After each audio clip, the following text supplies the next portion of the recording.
Hey everybody, welcome back. It's me, Rosalie. Welcome to the Ultimate World Music Reaction Channel. We are all about music and psychology, exploring these artists from all around the world. And today we're going to dive into a legendary classic band named Pink Floyd. It's perfect for you. Ah, she's like singing out of my soul. Sometimes we get lost in our own little world, but it's all so much bigger than we realize. Now, this is a band that many of you know from all around the world, and they are a rock band, the legendary historic band, if you will. They formed in London in 1965, and they have been around for a while. They've written so many classic songs that many know, but I don't really listen to their music much. Like, they have some hits that if I listened to them or I heard them, I'd know, okay, yeah, Pink Floyd. But it's just not the type of band that I would regularly listen to. And it's called The Great Gig in the Sky. Now, the starting picture is already very interesting. The triangle, the prism, the color being split into a rainbow, into lights, kind of like light breaks into colors.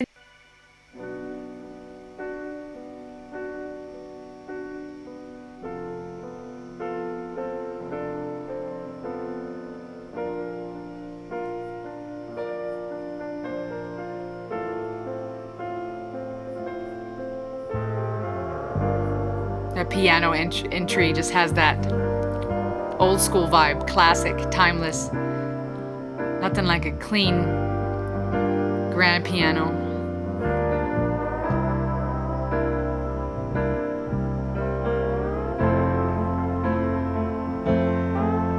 I am not frightened of dying. Any time will do, I don't mind. Why should I be frightened of dying? There's no reason for it, you've got to go sometime.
Wow.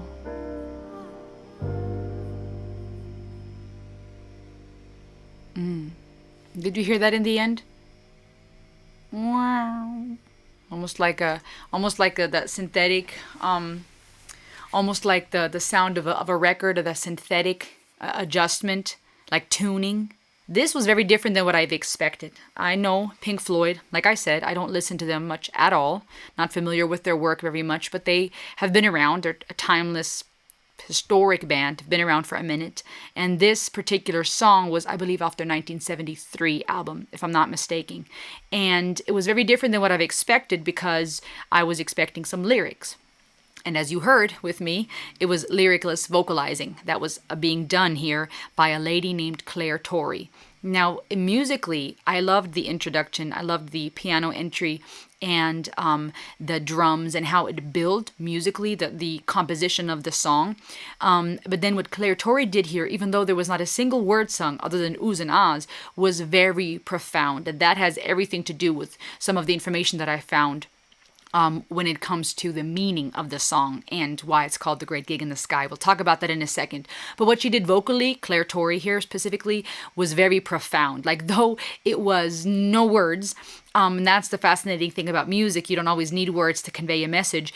Her ability for those high notes, for the emotion she carried in her voice, and why she did what she did vocally was very fitting. But even the high notes that she sang and that almost like a weeping, wailing type of sound, a lot of strength to be able to do that, very unique. I mean, she has other work out and done other projects, but she's very known for that lyricless vocal part that she did here on this big song by Pink Floyd, The Great Gig in the Sky. Very strong voice, a lot of range to go from these low notes to the high notes and back to the low notes in a way that sounds like a wail and a cry and a plea and anger to an extent, but then also ending more soft towards the end.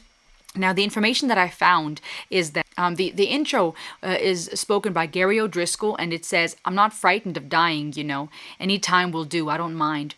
Why should I be frightened of dying? There's no reason for it. You've got to go sometime." And then it goes over to the lyricless vocal and that song and the piano and the drums and that build up. But from what I understand, it's a song that's meant to be dealing with or talking about death, about life and the gradual descent into death, which is why in the beginning, first half of the song, her vocalizing is much more intense, angrier, perhaps like a person that is in the process of dying but refuses to do so, that agony of having to deal with death, the death anxiety that we all face. And then the second half gentler, as if the dying person is giving in or is fading away or accepting that this is what's happening. It's fitting that I just listened to this because, again, you guys know I'm all about music and psychology. And the interesting thing here, even though there's not a lot of lyrics to take apart, the way this song was built, that build up, the anger, that desperation, the cry, the plea, is a very profound way to talk about death, something that we all have to face, and the death anxiety that we all experience long before we are on our deathbed. I'm currently reading a book called Staring into the Sun by Dr. Iron Yalom, and it talks about death anxiety and existential therapy. And the crazy thing is that according to those who focus on existential theory and who use death anxiety and existential angst and fear as a primary reason for a lot of distress and things that people experience, those who have a very existential approach in their therapy and in their philosophies, they believe that under every issue with pretty much anything that people deal with, the underlying, deep down, the underlying cause is death anxiety. So for example, if someone is struggling with appearance and they're consumed and insecure and consumed with how they appear and what they're wearing, what they're doing, or someone is consumed with success and distressed at not having achieved enough in life, or whatever they may face, according to a lot of his experience in the practice, he would realize that a lot of times underneath all that was a death anxiety. People struggling with the fact of their mortality, the fact that their time was running out, the fact that they're not infinite and that they can't control that and that they're actually afraid of dying, right? And I think there's a lot of validity to that. of course, things are more complicated than just black and white sometimes, and there's different theories as to why we do what we do and where things are coming from, and if we're supposed to just dig deep into the past or focus on the present. So many different theories when it comes to psychology, how to approach things. But when it comes to existential therapy, I find it interesting, and I find a lot of validity, because to me, for example, when someone is very consumed with not aging, right? All the surgery, all the makeup, all the clothes, all the products, all the items, there's just this desire to accumulate more and more and more. And sometimes, if not often or always, it's possible that underneath that drive is a fear of dying, of aging, of not having, because death is such a brutal reminder that there's nothing we can take with us, that our time is running out, our body's changing. Aging is such a brutal reminder that we are mortal. That goes for success, for accumulating wealth, right? This idea of, I'm running out of time. I will not be able to experience everything I want to experience. I won't accomplish everything I wanted to achieve in this life. And a lot of times it takes a crazy experience like a sickness or a loss of a loved one, something drastic and dramatic, for people to get from a place of being so focused with how things are to a more ontological state of that things are, being at a place where we're more focused on that things are. We're not so consumed with things, but we're more focused on existence and that things are. And sometimes it takes a drastic experience in life to get to that place and realize, man, I've got to savor life, right? What's the point of living if I'm only living to die, and if I'm so consumed with running away from death? And we could talk about this for a long time. I'm yet learning more and more about this topic. Our mortality is so ever present because time keeps ticking and people around us die and things change and the leaves wither and winter comes, and it's just a constant reminder that time is running out, one holiday after the other, and feels like it gets earlier and earlier into the year when stores stock up on the next holiday items, right? It's like Valentine's Day and they already got Christmas stuff. I'm exaggerating, but you get my point, right? There's this chase to try to capture and control time, and the irony is that while doing so, we're not actually living. We're so busy running from death. And there's different ways to deal with it. You have those who try to defy death, and their death anxiety comes out in being crazy and doing reckless things to defy death. You have those who get consumed in movies and games where they can have multiple lives because when they die in the game, they can keep going. Then you have those who deny death through faith and religion. They don't even want to deal with the idea of death because they trust in something greater after. And I'm not saying that that's a bad thing. I find comfort in that hope. Now, I can't prove it scientifically, but I have faith. I believe in God. I believe in more, and that this desire we have for more was put there for a reason. But I think it's also important to deal with it and to not just try to defy and deny and run for any reason, right? Be it in the name of religion, be it in the name of objects and materialism or success and money. I think there's something to be said about appreciating those things, appreciating wealth. Money isn't evil. It's what we do with it. Appreciating beauty, appreciating faith and the beauty that faith and belief can bring, but at the same time, not using it as an escape to defy or deny the reality that death is scary and that there is this struggle as humans when we face our own death and when somebody else dies, right? That's why there's stages of grief when somebody dies where we are angry, we're in denial, we're in shock. We try to negotiate our way out of it, right? Trying to find an alternative. Surely this can't be it. And then eventually in the healing process, reach acceptance. And similarly here with this vocalization of Claire Torrey, we hear that fight, the anger, the frustration. This could be for the death of another. This could be for our own death. Eventually accepting, eventually letting go, perhaps because now death has happened. So there's naturally going to be the silence that fades in, or because we're accepting the state. And I think there's something powerful about dealing with those hard topics in order to live more fully. At the same time, there's also something comforting in being reminded that when we deal with that, when we are honest with ourselves about where is this really coming from, this death anxiety, where is these insecurities I have lately coming from, or this anxiety I'm feeling, what about death is so scary, right? And having that honest conversation, there's a lot to be said when we sit down and we ponder that. What about death scares me? It could be different things for some people. For some, it might be, I'm afraid of all the things I will have not done with my life. For others, it might be, I'm afraid of what's to come. I don't know. I can't control it. I can't prove it. I'm not for sure what will come. I can only believe or hope. For others, it might be a fear regarding those they leave behind, right? Losing control, losing the ability to protect our loved ones, to make sure they'll be okay. There's so many factors involved, but there's something powerful. And this may be done, have to be done with a friend or a counselor or a therapist. Ideally, oh my goodness, it would be a dream to work with someone like Dr. Yalom, where we can slow down and go, what is scaring me, right? Even in our day-to-day, if we're not, sometimes we don't have time to deal with these big, heavy topics. Sometimes it may just have to be with our day-to-day where we're going through our life and we're anxious and we're frustrated and our relationships are not working, we're fighting in our marriages, our kids are not listening, we're frustrated, we're gonna, comment on Rosalie's channel because she said something that pissed me off. Whatever the reason, there's anxiety, there's feelings, we react. Sometimes it's important to slow down and stop and say, okay, where's this coming from? What is this really about? And if we look deep enough, we might discover that there's something deep here that needs to be addressed. And I think there's something beautiful to me that we can find in peace in living life more to the fullest when we embrace that death is part of it, and we understand this is who was it that said that? Was it Sartre who said something, and I'm going to paraphrase, along the lines of living life in a way that with the last heartbeat, it's the last page of my work, and the only thing that death will get is a dead man. Almost basically, in the way that I understand that is, I want to live in a way that my last heartbeat falls on the last page of my work. I've completed all my work. I've done everything there is to do. And when death comes for me, they'll find a dead man, a dead woman, because I've lived life so fully. And I think that happens when we accept and when we work through certain things and we don't keep running from them.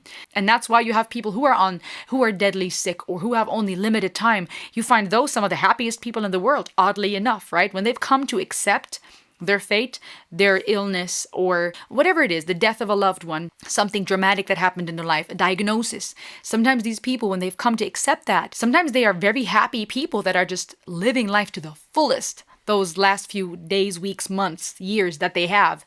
And there's something to learn from that. And I have yet to learn more about this, but I think ideally we can find that without having to go through crazy traumatic things in life. Ideally, we can learn to live life to the fullest. That doesn't mean recklessness, right? People that go, oh, what if I die tomorrow? I'm just going to do all this stuff. That's also not really coming to terms with your death anxiety. That's defying it. That's trying to run away from it by now doing all the crazy stuff. But finding an acceptance, finding peace, to me, that's a process and a journey, but then also finding peace that the parts that I don't know for sure, for me personally, the parts that I don't have answers for, I can fall into the everlasting arms and trust that it's going to be okay.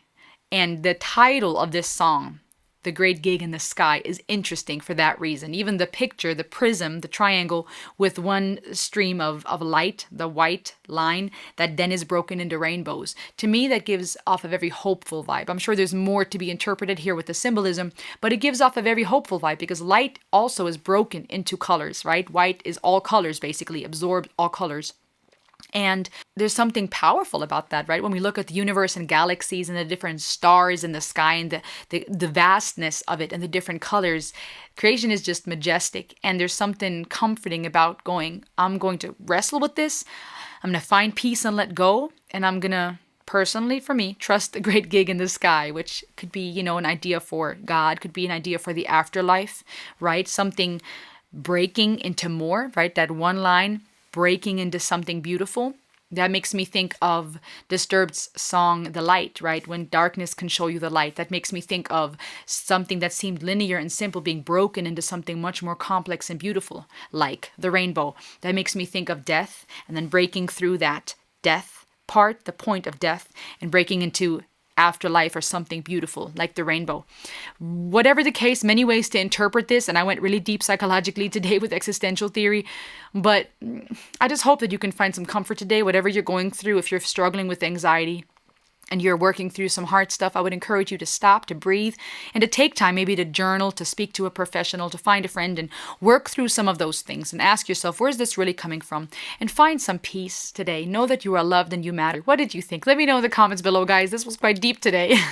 So thank you for enjoying this ride with me. If you want, say thanks or become a patron, get a coffee, get some merch. Check all the links below. But remember to like, share, subscribe. Share this with a friend if you wish. And have a great rest of your day. Until next time. Heyo!